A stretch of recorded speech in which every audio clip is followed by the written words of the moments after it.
Friends, कैसे हैं आप लोग?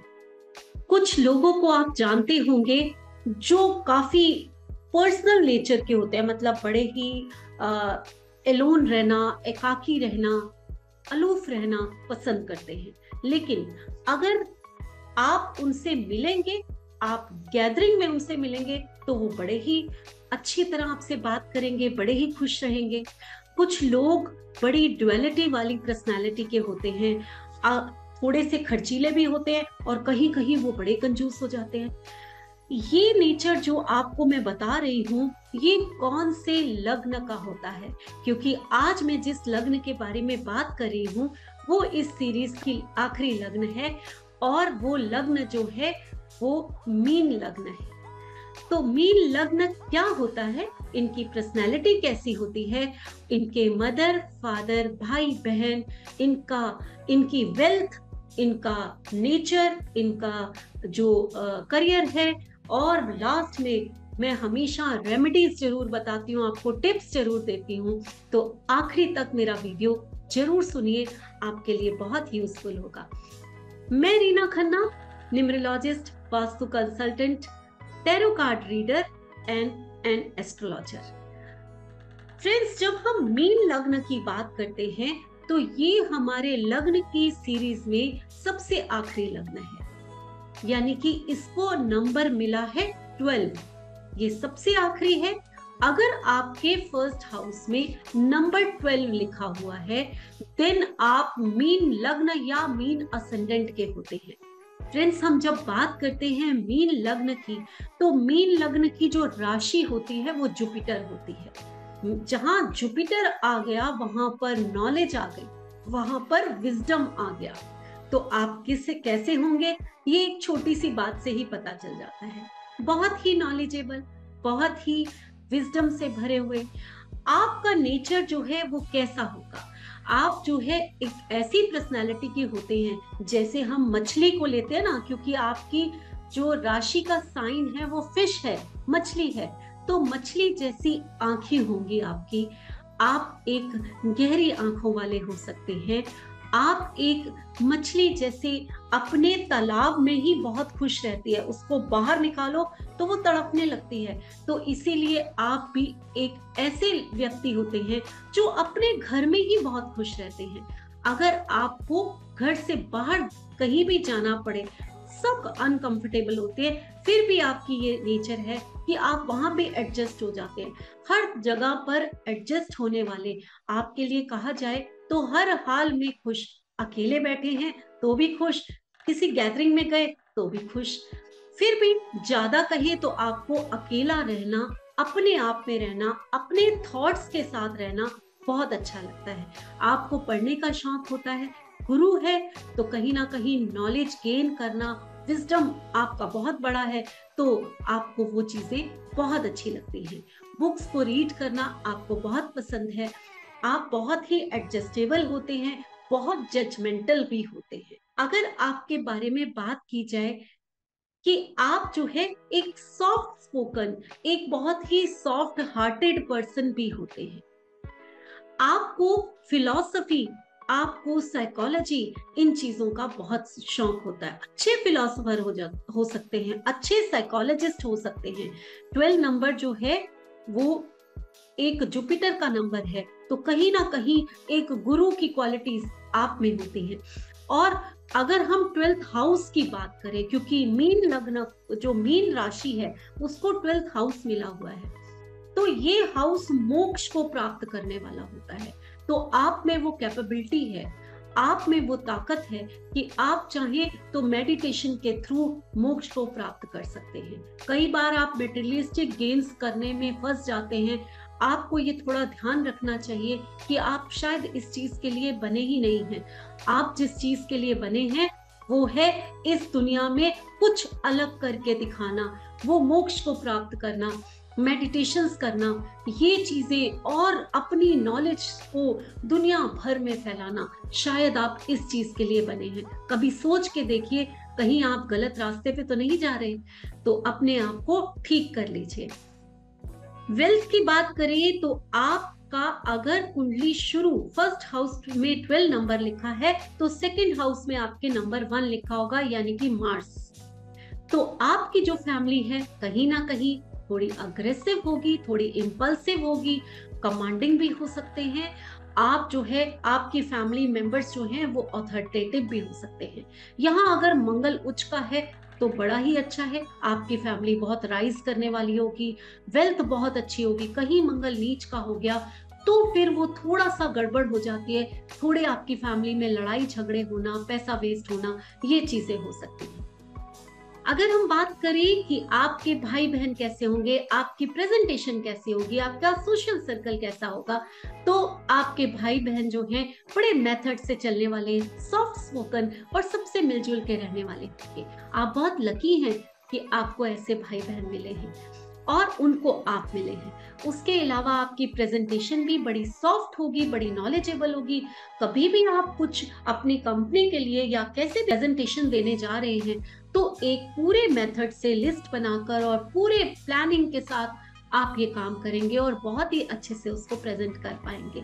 ऐसा ही आपके दोस्त, आपके सोशल सर्कल हो सकता है। उसके बाद हम बात करें आपकी मदर की, तो बहुत ही इंटेलिजेंट मदर है आपकी, बहुत ही प्रेजेंटेबल मदर है। हो सकता है अगर वो काम करती होंगी, यानी कि आजकल ज्यादातर मदर्स काम करती हैं, और अगर आपकी मदर भी वर्किंग है तो उसकी पोजीशन जो है वो अपनी कंपनी में बहुत रेपुटेटेड होने वाली है। और आप अपनी मदर के अच्छे दोस्त हो सकते हैं। आपकी मदर जो है बड़े ही ढंग से चलने वाली, हर चीज को और आपको पूरी खुली छूट देने वाली, एक दोस्त की तरह आपसे बिहेव करने वाली होगी। अच्छा घर बार होगा आपका, अच्छे वाहन का सुख आप लोगों को होगा। उसके बाद अगर हम बात करें आपके बच्चों की, तो बच्चे जो हैं आपके थोड़े से सेंसिटिव, थोड़े से इंपल्सिव, थोड़े से मूड स्विंग्स वाले, लेकिन बहुत इमोशनल, आपसे अटैच होने वाले और बहुत ही एजुकेटेड होंगे। लेकिन बच्चों की एजुकेशन में कई बार उतार चढ़ाव आ सकता है, क्योंकि यहाँ पर मून बैठा हुआ है। तो ये चीजें, इंटेलिजेंस तो होगी, इंट्यूटिव बहुत होंगे, लेकिन कहीं ना कहीं अप्स एंड डाउन्स थोड़े बहुत हो सकते हैं। उसके बाद हम बात करें तो आपका वर्क प्लेस कैसा होगा। बड़े ही रौब से आप अपने वर्क प्लेस में काम करेंगे। आपके अंडर काम करने वाले आपकी सारी बातें मानेंगे, क्योंकि आपका रौब ही ऐसा होगा। और कहते ना, रोग ऋण शत्रु, रोग ऋण शत्रु की अगर हम बात करें तो आपको रोग ऋण शत्रु हर किसी के होते हैं, आते हैं। ऋण भी हम आजकल लोन्स लेते हैं, लेकिन जल्दी चुकाने वाले और शत्रुओं पे विजयी करने वाले आप होंगे। आपके शत्रु जो हैं ज्यादा तो हो सकते हैं, लेकिन आपसे ऊपर नहीं जा पाएंगे, आपसे डर कर रहेंगे। उसके बाद हम बात करें आपके स्पाउस की, तो आपका स्पाउस जो है बहुत ही इंटेलिजेंट होगा, बहुत ही प्रेजेंटेबल होगा और बहुत ही आपकी मदद करने वाला होगा। हो सकता है आपके विचार पूरी तरह आपके स्पाउस से नहीं मिले, फिर भी आप लोग एकजुट होकर काम करके अपनी जिंदगी को अच्छी तरह जी लेंगे। उसके बाद आपकी बात करें, अगर हम आपकी आयु की या आपके इन-लॉज की बात करें, बैलेंस सा ये सब होगा। आपकी एज है वो भी एक बैलेंस्ड एज होगी। अगर हम आपकी इन-लॉज की बात करें, वो भी बड़े बैलेंस्ड होंगे, बड़े ही सॉफ्ट स्पोकन, एक सुंदर परिवार मिल सकता है। एज ए इन-लॉज आपको एक अच्छा परिवार मिल सकता है, जो कि अच्छे काउंसलर हो सकते हैं। कभी किसी मुसीबत में अगर आप उनकी हेल्प लेना चाहते हैं तो वो आपको बड़ी अच्छी सलाह देकर आपका साथ देने वाले होंगे। आप अगर ऑकल्ट में जाना चाहते हैं तो आप एक परफेक्ट मैन हैं, जो आप ऑकल्ट में जा सकते हैं।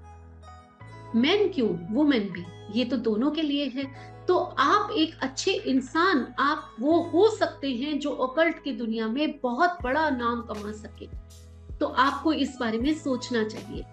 उसके बाद अगर हम आपके फादर की बात करें, तो आपके जो फादर हैं वो थोड़े से सिक्रेटिव होंगे, अपने मन की बात वो नहीं बताएंगे, लेकिन बड़े अथॉरिटेटिव होंगे, बहुत ही सोच समझ के और बहुत ही दम से अपना काम करने वाले होंगे। धर्म कर्म के मामले में भी आप थोड़े से सिक्रेटिव होंगे, बहुत प्लानिंग करके, बहुत सोच समझ के तब आप किसी चीज पे विश्वास करने वाले होंगे। फॉरेन ट्रेवल आपका अच्छा हो सकता है। उसके अलावा अगर हम बात करें आपके करियर की, करियर कैसा होगा। मैंने पहले भी बोला आपको कि अगर आप ऑकल्ट की दुनिया में जाते हैं, आप एक टीचर बनते हैं, आप एक प्रीचर बनते हैं, आप एक काउंसलर बनते हैं, तो आप बहुत ज्यादा सक्सेसफुल हो सकते हैं। इसके अलावा आप फाइनेंस के दुनिया में भी बहुत अच्छा नाम कमा सकते हैं, यहाँ भी आप जा सकते हैं। आप एक अच्छे डॉक्टर हो सकते हैं, आप एक अच्छे हीलर हो सकते हैं, तो ये काम भी आपके लिए बहुत अच्छा होता है। आप एक अच्छे सर्जन भी हो सकते हैं। अगर मैं कहूं कि आपको करियर कहीं बनाना चाहिए, तो फर्स्ट प्रेफरेंस आप एक सर्जन को देंगे। अगर आप अभी बच्चे हैं और आगे जाकर अपना करियर परस्यू करना चाहते हैं, तो आपको डॉक्टर बनना चाहिए, एक सर्जन बनना चाहिए। देन आपके लिए सेकंड ऑप्शन जो है ऑकल्ट की दुनिया है, वहां आप बड़ा नाम कर सकते हैं। थर्ड ऑप्शन आपका फाइनेंस की दुनिया में आता है। फाइनेंस के किसी भी उसमें आप बहुत अच्छा काम कर सकते हैं, चाहे वो बिजनेस करें, चाहे वो आप जॉब करें, फाइनेंस में MBA करिए, कुछ भी करिए, वो आपको बहुत सूट करेगा।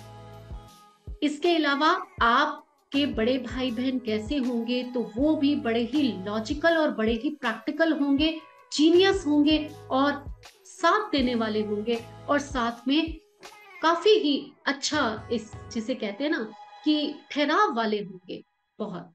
इस टाइप के आपके बड़े भाई बहन हो सकते हैं। गेंस भी आपको जो है इसी तरह मिलेंगे। गेंस में भी आप शुरू में हो सकता है आपको बहुत तरक्की ना मिले, लेकिन आफ्टर 36 आप एक बहुत ही रिनाउंड, एक बहुत ही रिच पर्सन हो सकते हैं। अपने किसी भी काम में आप बहुत ज्यादा गेन्स प्राप्त कर सकते हैं। खर्चीले तो आप होंगे ही होंगे, इसमें कोई दो राय नहीं है। और इसके साथ साथ अगर हम कहें कि आप जो है वो खर्चीले होने के साथ साथ आप फॉरेन कंट्री जा सकते हैं, ये शायद आपकी किस्मत में है। आप जरूर वहां पर जाकर सेटल भी हो सकते हैं, और आपको थोड़ा सा मेथड से, रूल्स रेगुलेशन से चलना चाहिए, नहीं तो कहीं लिटिगेशन के केसेस लग जाएं, ऐसा भी हो सकता है। तो ध्यान रखिए कि जो भी काम करें वो रूल्स और रेगुलेशन के हिसाब से ही करें। तो ये था आज आपका मीन लग्न का पूरा एनालिसिस। आई थिंक आप लोगों को बहुत पसंद आया होगा। इसके अलावा अब मैं बात करूंगी आपकी रेमेडीज की, कि आपको कौन कौन सी रेमेडीज करनी चाहिए अपनी लाइफ को और ज्यादा बेटर और अपने लक को इनहेंस करने के लिए, क्योंकि थोड़ी बहुत कमियां तो हर इंसान में होती हैं। आप मीन लगन के हैं, एक सिट्रिन का ब्रेसलेट हमेशा पहन के रखिए। हमेशा आपको सिट्रिन पहनना चाहिए, वो आपको बहुत सारी मुसीबतों से बचा सकता है, आपके लक को बहुत ज्यादा बूस्ट कर सकता है। इसके अलावा आपको हमेशा केले के पेड़ की पूजा करनी चाहिए और शिव पूजा भी करनी चाहिए। इतना करने से ही आप पाएंगे कि आप जो हैं वो दुनिया में शायद जो पाना चाहते हैं, या जिस लाइफ पर्पस के लिए आपने जन्म लिया है, वो आपका पूरा हो गया है। इसी के साथ ये लग्न की असेंडेंट की सीरीज मैं यहीं पे खत्म करती हूँ। अगली बार बहुत ही एक अच्छे और अनूठे टॉपिक के मैं आपको मिलूंगी। अगर आप क्लासेस ज्वाइन करना चाहते हैं, चाहे वो न्यूमरोलॉजी की है, चाहे टैरो की है, चाहे वो वास्तु की है, चाहे वो एस्ट्रोलॉजी की है, तो आप मेरे नीचे दिए गए नंबर पर मुझे कांटेक्ट कर सकते हैं। मेरा वीडियो पसंद आया है तो इसे लाइक करें, शेयर करें, सब्सक्राइब करें, और मुझे आज्ञा दीजिए। नमस्कार।